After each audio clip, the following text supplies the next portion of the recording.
I see dead people. He's back! Marcella on that theory, help. Marcella on that theory, help.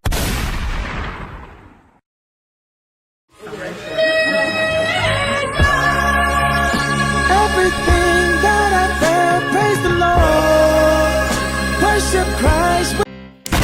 Guys, I know it's been a minute since I last uploaded, but I am finally free from the shackles of college finals. Praise the Lord. I'm feeling good, man. I'm feeling festive. Oh, goddamn, I just hit my desk. Ow. We got the Christmas lights. As you can see, your boy decorated the crib. Also got the new haircut. Hold up. I can tell you're looking at me. Runchy K. Any closer and you feel the heat.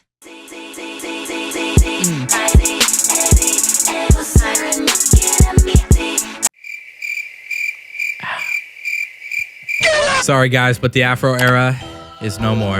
I am your host, the Amanda Nick, and on this episode of What on God's green earth did Marcella cook up this time? we got a real special one for you today.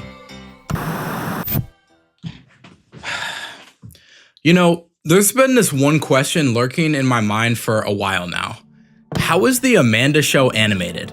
Not like the actual game, but like the in-universe cartoon. It seems like a simple question, but think about it. Every character in Amanda the Adventurer is a real living soul.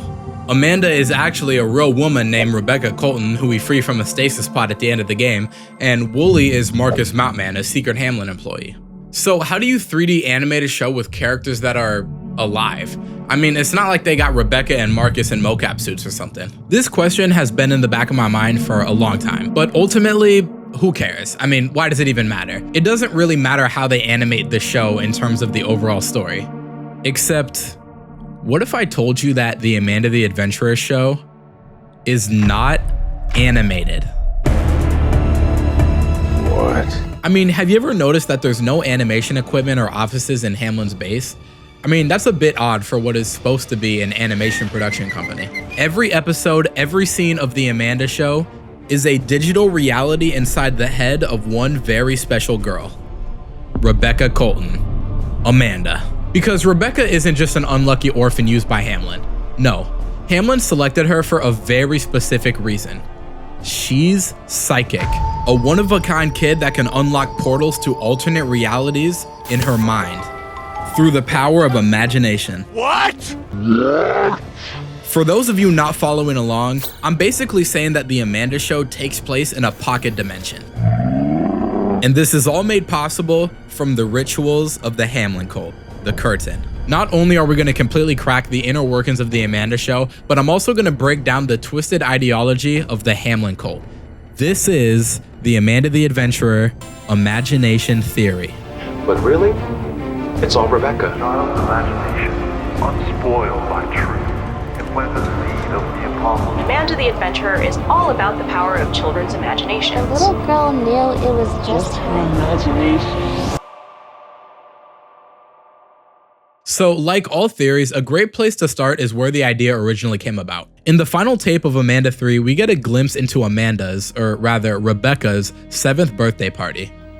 It was the little girl's birthday. She mentions that before the party took place, she was so excited about the gifts she would receive that she had dreams about what she would get. But these dreams were more than just dreams. They were premonitions. Because on the day of her birthday, all the gifts that she had dreamed about were the exact gifts that she received. She had somehow managed to predict the future. I gotta say, when I played this game for the first time, this part completely caught me off guard. She never told anyone about what she saw in her mind. She's psychic or something? Like, how are they just gonna soft launch the fact that Amanda's a future predicting prophet and then just like skip past it? First of all, you're not gonna speed past that like you didn't just say what you just said. Okay, well, I guess future predicting isn't entirely accurate, because what she actually describes is seeing visions of her friends wrapping the presents beforehand, which means that she actually didn't predict the future, but saw visions of past events that had already happened. This bitch was basically Cisco from The Flash. Now, on its own, this is a weird moment, but it didn't give me the fuel to make this theory. But it does make you wonder, could Rebecca being psychic be part of the reason that Hameln selected her to be the star of the show? Well, spoiler alert for this theory, but yes, in fact, It's the main fucking reason. In the closing act of Amanda 3, we discover an underground chamber with a bunch of mysterious cult murals and candles. We'll get to the murals later. Those will become very important. Down in this chamber, we can find a pentagram in the middle of the room and a podium, very reminiscent of the lectern you'd see pastors speak sermons from. And it's in this room where we hear a voice recording of a Hameln cult member explaining the mission of the cult. Take us all to the valley, so that we may return to our unchained darkness. Now, there is a lot to unpack in this voice recording, but we're going to dive into it because it's very important to understanding the inner workings of the Hameln cult and how their ideology works. Child's imagination, unspoiled. Wait, can I grab these two? No. Seed of the impossible. That seed's roots will take hold in the soil of reality. Oh. Wait, listen to what he's saying. But our children need guidance. That's why they need children, because like their imagination is greater than that of an adult. Oh, this all makes sense. Okay. Now, I know Game Theory covered this in their latest video, which I'm in, by the way, which I forgot to mention, which is fucking crazy. Marcus is woolly. Now, credit where credit is due. Fellow creator Marzilla actually figured this out months ago. Yeah, yes sir, yes sir. Marzilla, great job.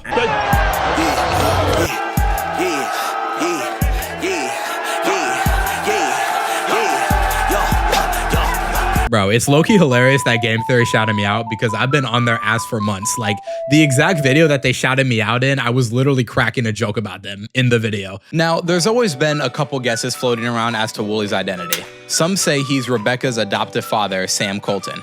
These people are wrong. Wrong. I'm like, what did he say fuck me for?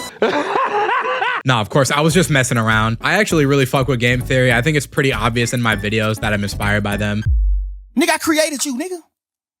Well, God created you, but I helped. No hard feelings, right, guys? Fuck you. Does this mean that MatPat knows I exist? No. As I was saying though, I know that Game Theory covered the Hameln cult and also these paintings in their video as well, so I'm not just recanting what they're saying. In fact, I actually have a pretty different interpretation than they do. I mean, as per usual for the Marzilla channel. So back to this voice recording. I swear I had to listen to this like 15 times to fully grasp what was being said, but here's what I was able to gather. In traditional Christian teachings, it is believed that at the beginning of the universe, there was nothing. A dark, formless void. And it was God that came into the darkness and introduced the light. And with it, purity and truth. However, the Hameln cult, also known as the Curtain, which we learned from a hidden voice recording, believes something else. They believe that we were in fact born out of pure nothingness, basically taking God out of the equation. In other words, they view the nothingness of the known universe as a God within itself. It is this so-called darkness that they worship, and it is their goal as a cult to snuff out the followers of the light with this very darkness. And that is why they call themselves the Curtain. A curtain's explicit purpose is to block out light. Now, the only way they can achieve this is actually through children. According to the Curtain, a children's imagination is unchanged by the teachings of the light, and therefore make the impossible possible. So they use these children's imaginations as vessels to access the secrets of the void. Children are closer to birth than adults, obviously, which means that they are technically closer to the pure nothingness that Hameln describes. So that is the best way I can explain the ideology of the Hameln cult. I know all of that might be a bit hard to understand. It took me a while to wrap my head around it, so feel free to rewind if you need to like fully digest that information, because it's the basis of what this whole theory is based on. But this still doesn't explain what their ultimate goal is with all of this, with the children and Amanda. Well, in order to explain that, we need to return to the tape that we were talking about previously. This moment where we find out Amanda possesses psychic abilities takes on a completely new meaning. Her supernatural ability to see visions in her imaginations is actually her connecting to the darkness and essentially unlocking the truth of the known universe. And I believe that Hameln used these supernatural abilities to open up a pocket dimension to the darkness. The Amanda Show is not a show. It is an actual alternate reality. That's why Amanda reacts in real time to people shouting answers at her. What do you want to be if you grow up? I got you. YouTuber. Do you really think you're cut out for that? Oh, snap! The Amanda Show is meant to lure in kids into this pocket dimension so Hameln can... Well, what exactly? I mean, how does luring children into a secret pocket dimension get them closer to their goals? And what exactly is their goal with all this anyway? Well, in order to fully explain that, we need to dive deeper. The reason that Hameln is using the Amanda Show to lure all of these kids to their secret base can be explained through various paintings and murals we find in this underground cult room at the end of the third game. In total, there's 4 paintings to dissect, and each one of these artworks gives us deeper insight into how the Amanda Show actually works. I'm gonna condense a lot of information that these murals give us, but if you want a more in-depth analysis, I highly recommend checking out either Game Theory's video, or you can check out a video by a channel called She's Always Nervous. She dives deeper into the significance and background of each piece of art into way more detail than I'm gonna go into, so definitely check out her page because it's a dope video. However, I do have a slightly different take on these paintings than both of these creators. The first painting I want to cover is this one by the elevator because it basically confirms my theory that the Amanda Show is a pocket dimension. It shows a moon with a watchful eye over an empty abyss. Now, this poster is actually one of a series of 6 paintings made in the 1800s by a man named Odilon Redden, honoring the ideas of American writer and poet Edgar Allan Poe. Bro, how you gonna look at a baby and like unironically name it Odilon? The 1800s were wild, dog. Edgar Allan Poe often portrayed themes of dread in his work, which Odilon tried to emulate in this series of paintings. What's particularly important about this series of paintings though is that they all portray these uncanny peeks into dream worlds. And this is what makes it so similar to the works of Edgar Allan Poe, who often wrote stories involving concepts of hallucination and alternate realities. And you know what that sounds a lot like to me? The Amanda Show. And this particular painting is captioned, "On the horizon, the angel of certitude, and in the somber heaven, a questioning eye." Now, what this painting overall is supposed to represent is this era where scientific discoveries were taking over and casting doubt over traditional religious beliefs. At the time that this painting was made, there was a lot of doubt cast over the idea of a higher power. And I think the moon in this painting is meant to represent 2 things. First, Hameln, who even within the abyss and shown the certainty of the light, are doubtful. And I think this painting is also meant to represent the Amanda Show, the portal to the darkness which allows Hameln to peek into this dream world. So as if there wasn't enough proof already, I think this painting confirms the theory that Amanda is a pocket dimension. This painting also provides additional context to Kate's final voice recording to Riley. The letter I wrote, I was wrong. Riley, there is no higher calling. There is only suffering, pain. I think the reason that Kate was so distressed here was because this call came right after she discovered the truth behind the Amanda Show and the Hameln cult. She discovered the darkness and possibly the lack of a definitive higher power. And just to clarify, I'm not saying that is the truth. Like, I'm saying what the Hameln cult's philosophy is. This is not what I believe or anything, all right?